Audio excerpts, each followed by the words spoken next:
33º domingo do tempo comum, ano A. Primeira leitura, Provérbios 31, versículos de 10 a 13, 19 a 20, 30 a 31. Salmo 127. Segunda leitura, 1 Tessalonicenses 5, 1 a 6. Evangelho, Mateus 25, 14 a 30. O que fazer com os dons e carismas que Deus nos concede? O que fazer com as habilidades inatas ou que foram adquiridas ao longo dos anos? O que cada ser humano pode ser na vida ou alcançar de forma como a administra? Essas perguntas podem orientar a reflexão sobre a parábola dos talentos e ajudam a integrar alguns elementos presentes nas demais leituras. Da cena nupcial se passa para o campo da economia e da administração dos bens alheios. A parábola dos talentos é a última que foi contada por Jesus no Evangelho segundo Mateus e que, de certa forma, antecede o relato da sua paixão, morte e ressurreição. Este relato é o ponto alto de toda a narrativa. É a obra da salvação para a qual o Filho de Deus foi enviado. Pode-se dizer que Jesus é quem cumpre plenamente o sentido dessa parábola.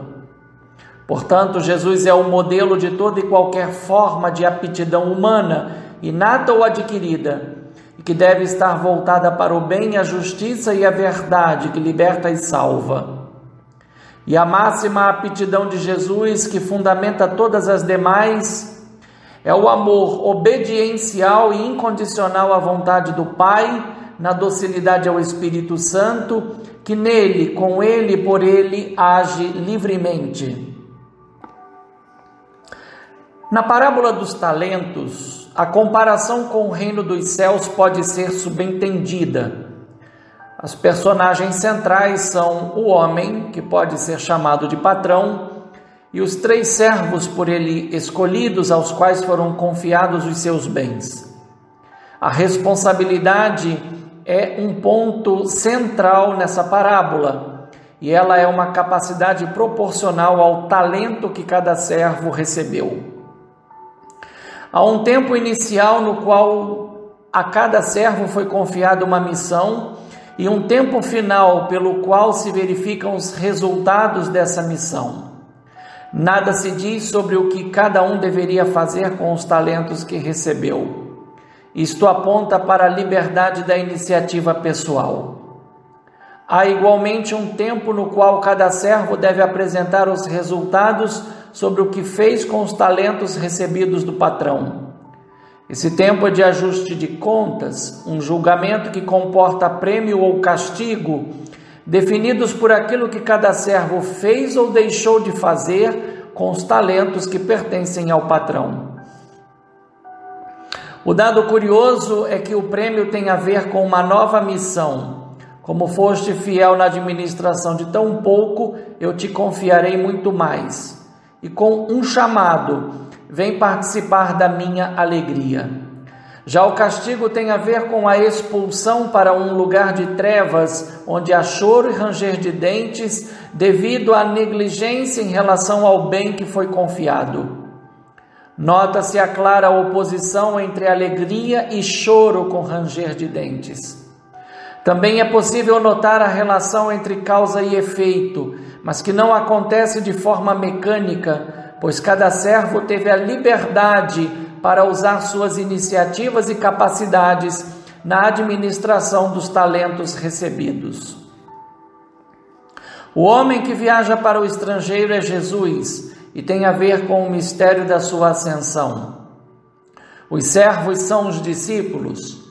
Os talentos confiados são, antes de tudo, os frutos do mistério pascal a serem disseminados pela missão evangelizadora, pela qual o mundo passa a ter contato com o anúncio da salvação. O ajuste de contas reflete o juízo final. Os talentos são representados pela quantidade que o patrão confiou a cada servo. Naquela época, um talento era um critério de valor e equivalia aproximadamente a 34 quilos de ouro, prata ou bronze.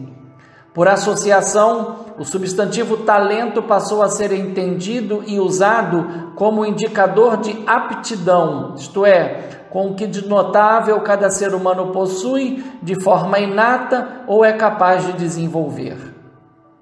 Na parábola, 3 servos receberam quantidades distintas de talentos em uma escala decrescente, 5, 2 e 1, mas se diz a razão, conforme a capacidade de cada servo. Isto indica, sem dúvida, que o patrão conhecia os 3 e sabia do que eram capazes de fazer com o que receberam. As atitudes do primeiro e do segundo são semelhantes e com ótimos resultados. Cada um dobrou a quantia pela forma como trabalhou. Contudo, nada se diz sobre como foi o procedimento do que recebeu 5 e do que recebeu 2, e como conseguiram dobrar o valor que receberam. A diferença e foco, no entanto, estão sobre o que receber apenas 1 talento. O ponto não diz respeito à sua incapacidade, mas ao seu medo de sair e, a exemplo dos outros, trabalhar e fazer frutificar o talento que recebeu. Ao lado disso está a crítica do patrão a partir do próprio discurso feito por esse servo, que sabia muito bem quem era o patrão e como era o seu comportamento. A fala do terceiro servo é chocante. Senhor, sei que és um homem severo, pois colhe onde não plantastes e ceifas onde não semeastes.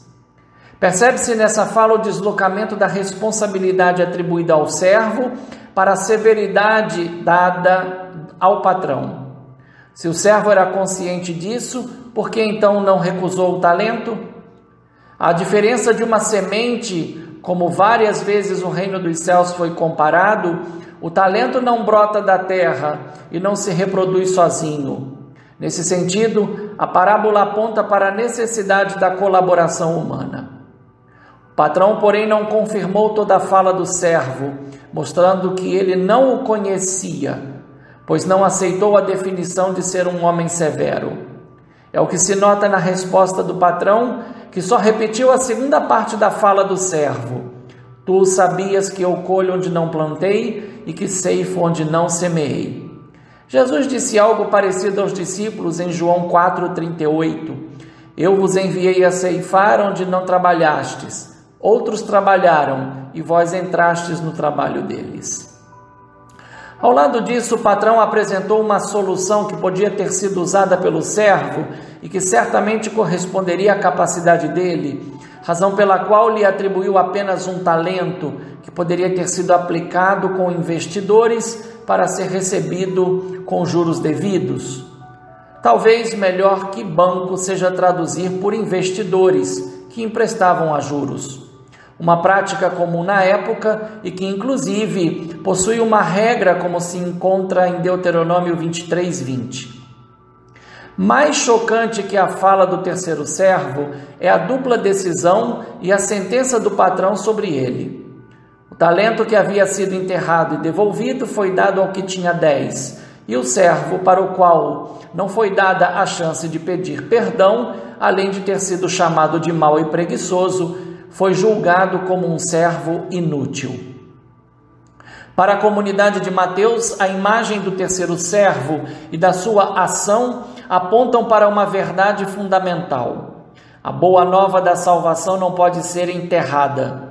Jesus não é uma mensagem calada em um sepulcro. Ele é a potência que, ressuscitado, se multiplica na medida em que cada servo aceita correr os riscos da missão em função da salvação já operada por Jesus Cristo no seu mistério pascal e que culminará com o juízo no dia do seu glorioso retorno.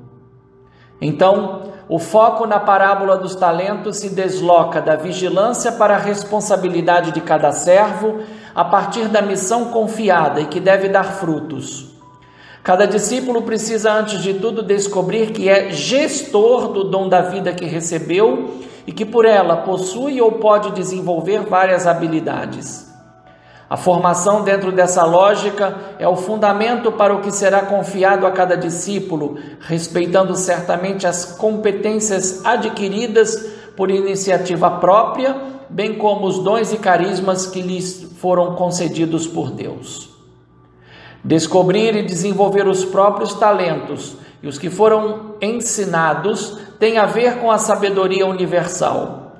O exemplo da mulher sábia, prudente e administradora de Provérbios 31, 10 a 31 confirma esse parecer. À luz da parábola dos talentos, fica evidente que os discípulos têm uma grande responsabilidade no anúncio e no crescimento do reino dos céus. Pode-se tomar a figura da mulher sábia na leitura de Provérbios como imagem da igreja e dos discípulos. O que Jesus iniciou e levou a cumprimento tem que continuar operando no mundo através das capacidades de cada discípulo na igreja. Enquanto se espera o seu retorno glorioso, os discípulos trabalham os dons recebidos e os fazem frutificar dentro e fora da igreja. É assim que se espera a parousia, agindo em prol do crescimento do reino e não enterrados no medo de como será o juízo, pois já se sabe, chegará de surpresa, como o ladrão de noite e como as dores da mulher em parto. A diferença é que os que trabalham são como os filhos da luz, mas os que enterram os dons que receberam são como os filhos das trevas. Portanto, a sentença do Senhor foi condizente com as atitudes do servo mau e preguiçoso.